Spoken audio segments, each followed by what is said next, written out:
Esu Kazimieras Daugėla, psichoterapeutas, laikas iš viena naujų sričių psichoterapijoje, nors jau ne vienas dešimtmetis, bet Lietuvoje gal yra šiek tiek nauja. Tai sisteminė fenomenologinė psichoterapija ir jos vienas iš instrumentų šeimos konsteliacijos. Mandrai skamba. Sisteminė reiškia, kad į kiekvieną mūsų žiūri kaip į žmogų esantį tam tikroje sistemoje arba grupėje žmonių.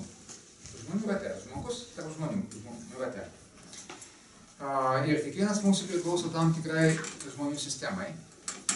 Mes priklausom savo darbo kolektyvui, priklausom, sakykime, savo studijų baigimo kolektyvui, priklausom savo miestui, priklausom savo valstybei. Ir mūsų vidinis pergyvenimas yra už tą miestą, valstybę, šiek tiek daugiau negu už visai nepažįstamą. Mes pergyvenam už savo mokslų ratą universitetą, o ne už svetimą. Mes pergyvenam savo, sakysim, vaikystės kiemą, pergyvename, sakysim, už savo komandą, kuri mano miesto komanda, valstybės komanda. Ir mes jaučiamės dalimi.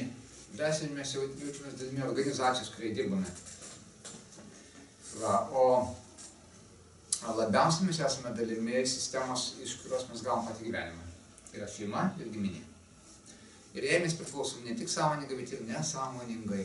Nesąmoningai priklausom tai sistemai ir mūsų vidinis lojalumas, ištikimybė, troškimai, sėkmė, nesėkmė labai gali būti sąveikaujanti su ta mano šeima ir giminė, kurią aš priklausau nuo pat gimimo.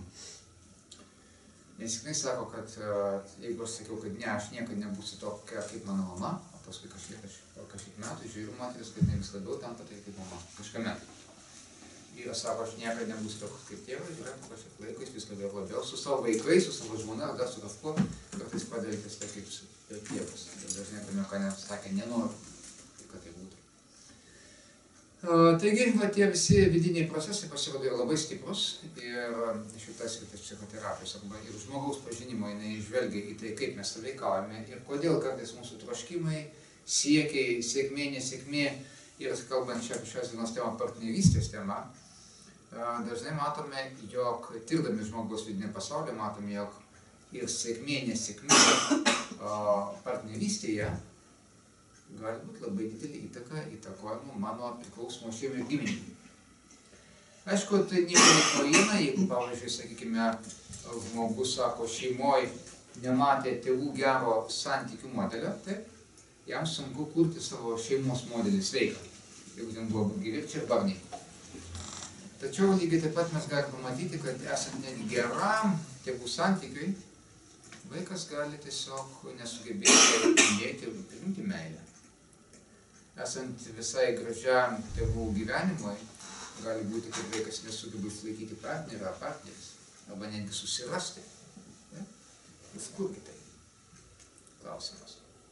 Ir pasirodo, jau pasižiūrėjus, gali kartais pasimatyti, kad aš kaip savo šeimos vaikas nešuosi tam tikrus savo šeimos gyvenimo modelius, kurie gali priklausyti ne tik mano tėvų ratui, gali priklausyti ne tik mano tėvų ratui, bet gali priklausyti netgi senelio prosenelių lygmeniui. Tie gyvenimo modeliai sėkmės, nesėkmės, laimės, nelaimės, taip, sugebėjimo mylėti arba nesugebėjimo mylėti, džiaugtis meilė. Tai štai dėl to, sakykime, kalbant apie partnerystę, pasirodo, yra labai svarbu pažiūrėti iš sisteminės pusės, kaip sąveikauja aš ir mano šeima ir giminė sistema, kaip ir žmonių, sąmoningi ir nesąmoningi. Kad ir tokie, pavyzdžiui, gyvenimo modeliai, kad, na, sakykime, vienas iš tokių terapinių atvejų, kad ateina mergina, sakykime, kuri jau ketvirtą kartą praranda savo mylimąjį ir nesupranta, kam reikalas. Mylėt sugeba, pradėti draugauti sugeba, o kai eina arčiau link vestuvių, praranda mylimąjį.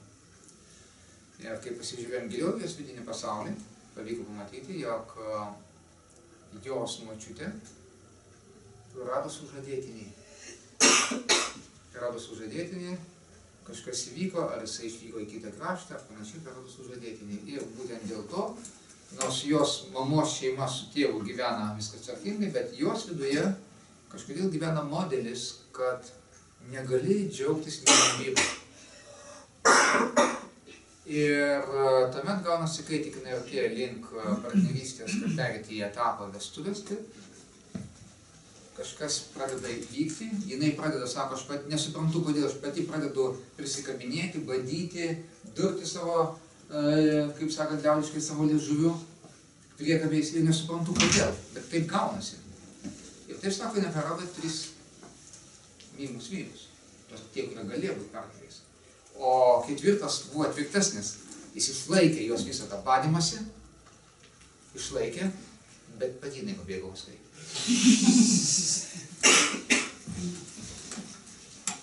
Taigi, ir tuomet, kai pamatėm, sakykime, tas priežastis sistemoje esantį modelį, sistemoje esantis jausmus, pergyvenimus, jinai pasirodo gyvena močiutės jausmais, galvodama, kad tai jos jausmai. Ir kai pavyko padėti nutiesti naują santykį su močiute, ir tie jausmai galėjo pasitraukti, tokie, kad manęs vis tiek nebūsiu laiminga meilė, negalėsiu turėti mylimo žmogaus. Jai pasidarė visai kitas santykis ir jinai galėjo nukeliauti į partnerystę. Apie tai aš plačiau aiškinu galbūt kitose, sakykime, tokiose paskaitose.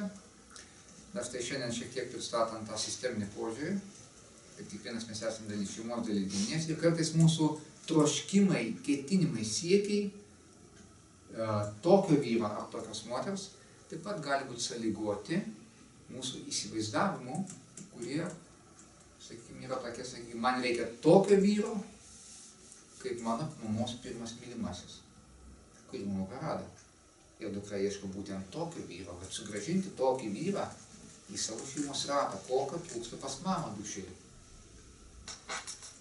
Lygiai taip pat ir vyras gali ieškoti tokios, kažkokios tai moters, kurios labai reikia. Vieną nusivilti, kitą nusivilti, trečią, ketvirtą nusivilti. Va, kad ir, sakysim, Don Juano istorija, taip. Vieną pamilo, bet ją pasiekė vienas santykis ne visai toks kaip kitas. Kitą pamilo, bet jinai žiūrėk, sakykime, turi kažkokį tai įprotį, kad reikia pečių. Trečią pamilo, taip, bet pas ją pasirodė, kad yra apgamas, kad ant pėdos. Ir taip toliau, girdėjo Don Juano istoriją. Jis vis nusivedė, vis ieško va tokios kažkokios, ir vis nusivedė. Gali būti, kad, sakykime, jeigu tais laikais būtų sisteminis terapeutas tai šaly, mes neturėtume tokios puikios istorijos. Kad Don Juan, jis būtų tiesiog pagydytas ir nebūtų istorijos. Jeigu būtų kas nors sugebės pažvelgti sisteminiu būdu. Kaip kartais vyras nešasi jausmus ir ieško tos kažkokios moters, kokios galbūt trūko jo seneliui, ar proseneliui, ar jo, sakysime, tėvui trūko tokios moters. Arba jis buvo ją praradęs. Taigi yra sisteminiai jausmai. Ir dėl to partnerystė labai nemažai įtaką turi mūsų santykis su mūsų šeima ir giminė, su mūsų sistema. Įdomus dalykas, kaip tuose pavyzdžiuose, kur moteris nešasi jausmus, ar vyras nešasi jausmus, sistemos jausmus ir ieško to kažko, ne? Arba jam jis netinka kažkas, kas ne taip vyra moteryje. Sakykime, matosi, kad jie nėra laisvi savo partnerystėje, jie nėra laisvi savo laisvam pasirinkimui. Tačiau lygiai taip pat ta pati sistema, šeima ir giminės sistema, kuriai mes priklausom, galima sustiprinti ir laiminti mūsų naujam, visai naujam keliui, kur aš galiu sukurti savo gyvenimą. Ar šiek tiek su tokia, ar šiek tiek su kitokia moterimi. Idealių variantų nėra. Tačiau yra, jeigu vyras savo moteris ir jeigu jie abu yra laisvi, kurti kažką visiškai naujo. Jie gali iš to, kas yra, sukurti kažką gražaus ir visiškai naujo. Tiesiog reikia, kad jie būtų laisvi savo naujam gyvenimo keliui.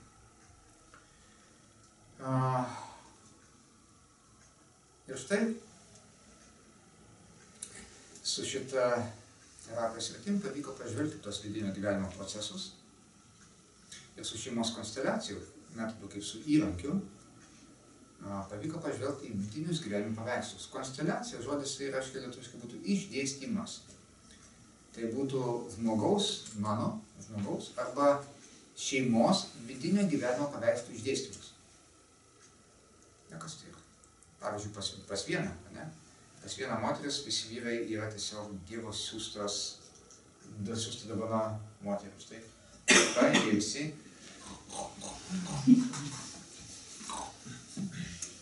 Ne? Vienam vyrui visos moteris angelai, kitam jos visos ant šluotos skraidančios, tik tai paslėpusios savo šluotos. Bet ir mes matome, arba, sakykime, vyrais pasitikėti negalima, moterim pasitikėti negalima, panašiai. Tai va, tie visi gyvenimo paveikslai, taip, kuriais mes esame. Aš jau tokius ryškius pasakiau labai, bet galima dėti daug taškai ir kiekvienas mes turim savo įsivaizdavimą apie vyrus, apie moteris, apie vaikus ir apie tėvus, apie gyvenimą. Ir tie gyvenimo paveikslai esantis mumise dažnai reguliuoja labai stipriai mūsų santykius. Tas su šeimos konsteliacija arba vidinio gyvenimo paveikslų išdėstymu. Pavyko pažvelgti tą vidinį pasaulį ir suprasti, kas ir kaip ten pas mus dedasi. Tai lyg tam tikras rentgeno spindulys peršviečiantis vidinį gyvenimą žmogaus ir visos šeimos. Ir net jeigu čia ateina pas mus vienas žmogus kaip klientas, pasirodo per jį, kadangi jis yra susijęs giliais meilės ir asmeniniais, sakysim, ryšiais su kitais šeimos nariais, ir jį galima suprasti, kas vyksta ne tik su juo, bet ir su jo šeimos nariais. Tai kad vidumi vieni su kitais yra labai susiję. Pavyzdžiui, yra tas, pavadinkim, nematomas ryšys. Jeigu, sakykime, bėda atsitinka mano mylimam žmogui, ypač vaikui, juk už 1000 kilometrų motina gali atsibusti vidurį nakties, ar ne taip? Nerimauti. O kai pavojus praeina, ramiai miegoti toliau. Vadinasi, tam telefono laidų nereikia, yra vidinis ryšys, kuris teka. Tai būtent dėka šito vidinio ryšio pasirodo yra įmanoma suprasti, kas dedasi visoje šeimoje, net jeigu į terapiją pagalbos ateina vienas žmogus. Ir jį galima suprasti, kas vyksta su visa šeima.